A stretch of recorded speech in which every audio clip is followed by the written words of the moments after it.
how do you not get self-defeatist when you've been, there's a topic that you've had issues with for a long time, and you've tried, I mean, 8 years now, I've tried not thinking about it, put months at a time where I'd put it out of my mind, think about the little things I like, and one is attracting love in my life, which I attract sex in my life really easily, but love is a hard one to do, the one, for example, and you feel like,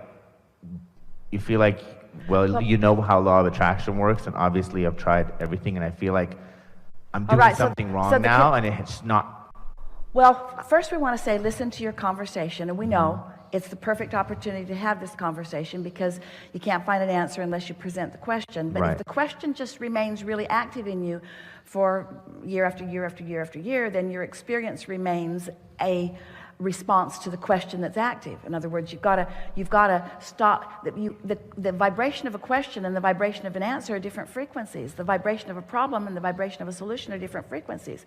So you have to find a way of moving off the problem, and that's what the unconditional part will do. Can you feel how that all fits together?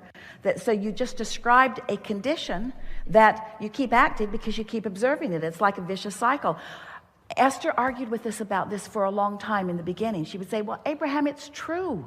It's true. Are you asking me to not notice something that is true? And we said, yes. We're asking you to take your attention off true things that you don't want to keep making true in your experience.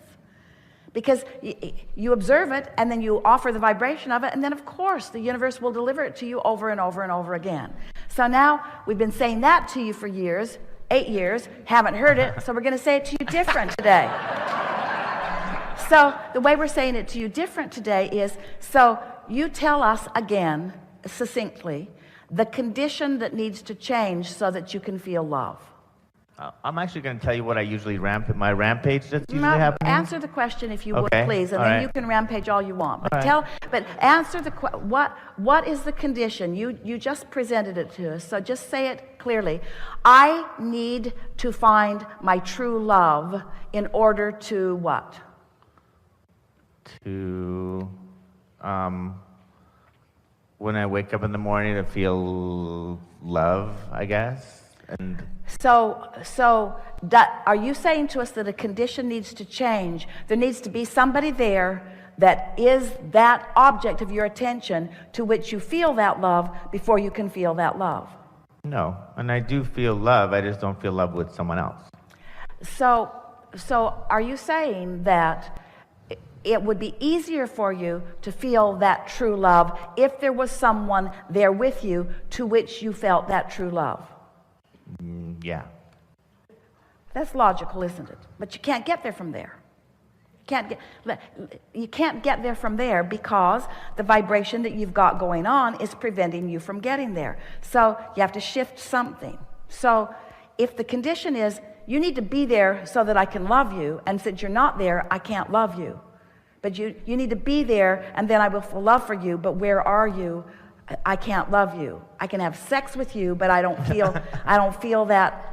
feel everything that I want to feel. So somebody needs to show up so that I can feel all of that, and then I'll feel all of that. Have you ever heard anything more conditional in your life? Once the condition shifts, then I will have a response to the condition. Isn't that what you're saying? You don't want it to be what you're saying, but it is really obvious that it's what you're saying. I need this condition to be different so that I can have a different conditional response to it.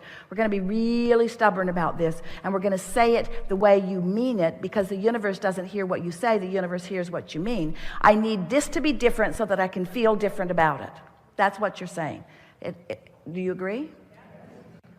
So, since that doesn't work, then is it possible for you to feel the way you want to feel before the person shows up? Because everything that everyone wants, no matter what it is, whether it's a material object or a pile of money or stuff, everything that you want is because you feel like, you believe that you will feel better in the having of it.